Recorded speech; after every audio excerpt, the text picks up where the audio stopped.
सभी साथियों को बहुत बहुत नमस्कार साथियों। मेरे चैनल RRGS में आप सभी का स्वागत है। आज का जो अविरल ज्ञान धारा का जो विषय है वो दृष्टिकोण के विषय में है। जैसी दृष्टि वैसी सृष्टि वाली कहावत सभी ने सुनी होगी और दृष्टि से ही हमारा दृष्टिकोण बनता है। दृष्टिकोण जीवन में बहुत ही महत्वपूर्ण कारक है। हमें जीवन जीने के लिए, समस्याओं को अपनी नज़रिए से देखने के लिए, अगर हमारा दृष्टिकोण सही होता है तो हमारी आधी समस्याएं ऐसे ही हल हो जाती हैं। जो हमें अपनी कठिनाइयां होती हैं वो पर्वत के समान और सिंह के समान भयंकर और पर्वत के समान दुर्भेद लगती हैं और अंधकार के समान डरावनी प्रतीत होती हैं, परंतु यह सब यथार्थ में कुछ भी नहीं है, केवल भ्रम की भावना मात्र है। इनसे डरने का कोई कारण नहीं है।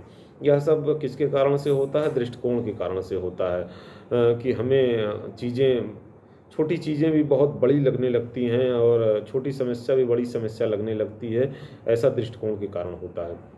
इस बात का आप शोक मत करो कि मुझे बार बार असफल होना पड़ता है। परवाह मत करो, क्योंकि जो ये समय है उसमें आपको अनंत बार मौका मिलेगा। बार बार आप प्रयत्न करो और आगे की ओर कदम बढ़ाते रहो।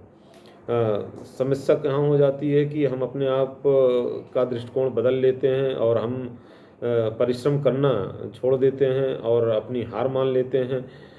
और हमको अंततः क्या होता है कि सफलता के बजाय असफलता प्राप्त होती है।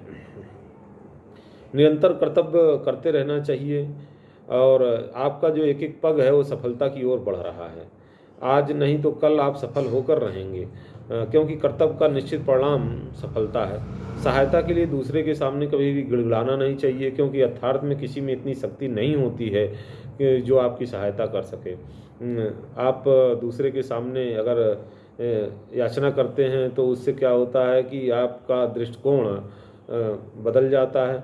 तो आपको हमेशा याचना परम पिता परमेश्वर से करनी चाहिए, ईश्वर से करनी चाहिए, क्योंकि भले ही व्यक्ति निमित्त बन जाए, लेकिन अंततः जो मदद आपको मिलती है वो भगवान से ही मिलती है और भगवान ही आपके सहायक बनते हैं।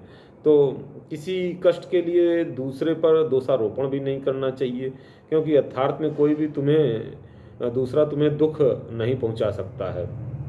ये व्यक्ति का कहीं ना कहीं से आध्यात्मिक भाषा में कहा जाए तो प्रारब्ध होता है, जो व्यक्ति को दुख लेके आता है। और दुख भी व्यक्ति को मजबूत करने के लिए आता है, क्योंकि दुख और सुख कभी भी स्थायी भाव नहीं होते हैं। दुख और सुख बहुत सारे लोगों ने, बहुत सारे संतों ने, बहुत सारे मनीषियों ने ये कहा भी है कि ये व्यक्ति के दृष्टिकोण का ही फल होता है। जो व्यक्ति को दुख और सुख का एहसास होता है तो ये क्या होता है कि मानसिक रूप से व्यक्ति को ज़्यादा महसूस होता है।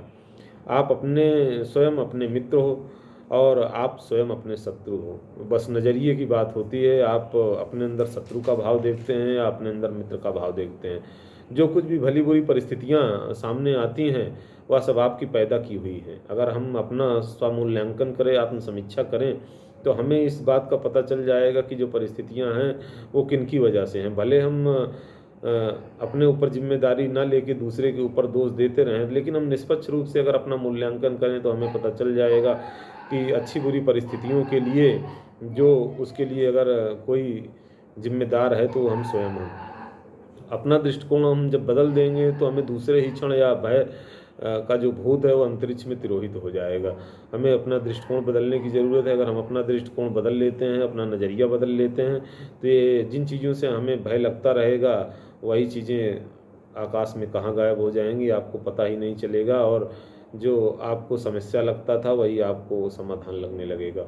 जन्म जन्मांतरों के जो सुसंस्कार जब एकत्रित हो जाते हैं तभी मनुष्य ईश्वर की प्राप्ति के लिए व्यग्र भाव से प्रयत्न करना आरंभ करता है। तो ये भागवत और आध्यात्मिक भाषा में कहा गया है कि जब व्यक्ति के बहुत सारे अच्छे कर्म बनते हैं तभी मनुष्य ईश्वर की प्राप्ति के लिए प्रयत्न कर पाता है। और उसके लिए बिना दृष्टिकोण बदले हम ऐसा नहीं कर सकते हैं। तो हमें अपने दृष्टिकोणों की जांच करनी चाहिए। हमें एक बार ज़रूर सोचना चाहिए, बात को कई तरीके से सोचना चाहिए कि अगर ऐसा नहीं होगा तो ऐसा कैसे हो सकता है, ऐसा किस प्रकार से कर सकते हैं। हम तमाम ऐसे समाधान आपकी समस्या में ही मौजूद होते हैं, जो आपके दृष्टिकोण बल बदलने से आपको प्राप्त हो सकते हैं। साथियों, ये तो बात दृष्टिकोण की रही।